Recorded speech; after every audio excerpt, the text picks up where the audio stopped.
пријатели. 26 февруари 2004 требаше да биде свечен ден. Република Македонија во Даблин се подготвуваше за историски настан, предавање на акредитацијата за членство во Европската унија. На утрото 8 со вознемирувачка вест. Авионот на председателот исчезна од радарот на небото над Босна и Херцеговина.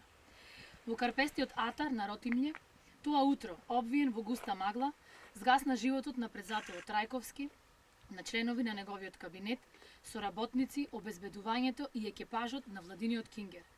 Димка Илкова Бошковиќ, Ристо Блажевски, Миле Крстевски, Анита Лозановска, Борис Велинов, Аце Божиновски, Марко Марковски и Бранко Ивановски.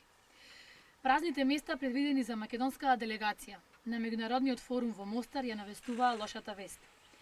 Овој пат кобната кота 524 ја предизвикуваше историјата.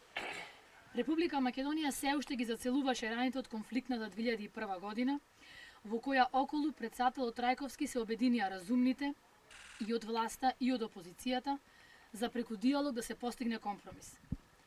Рамковниот договор не е совршен, ниту еден договор никогаш не бил, но тоа е најдоброто што го имаме сега, ќе рече председателот Трајковски, потенцирајќи дека алтернатива на мирот е војната, чие продолжение би предизвикало поделби, масовни жртви, страдања и губење на перспективите на државата.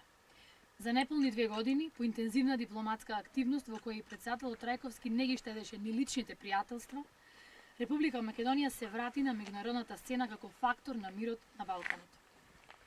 И покрај одредени изјави дека нашиот од кон Брисел е тропање на затворена врата, тоа не ги поколеба ни Трајковски, ни тогашната влада. Заедната далековидост ја водеше земјата до стратегиските цели – НАТО и Европската унија. Затоа ова спомен обележје не е само паметник на трагичниот миг. Ова е потсетник за сите генерации дека Македонија имала и има доблесни и решителни луѓе кои следејќи ја својата визија, својот сон, имаа храброст да гледаат кон иднината. Денес нашата земја е членка на НАТО и на дофатот од членството во Европската унија. Визијата на Трајковски ме остава во уверување дека и сега тој не би се двоумил што е неисправно да се направи, иако и самиот знаел дека луѓето со визија се осудени да бидат подоцна разбрани. Јас верувам во граѓаните на Република Македонија и убеден сум дека сите заедно ќе го направиме она што историјата на уште повеќе и днината го бара од нас. Така говореше председателот Трајковски. Нека почива во мир.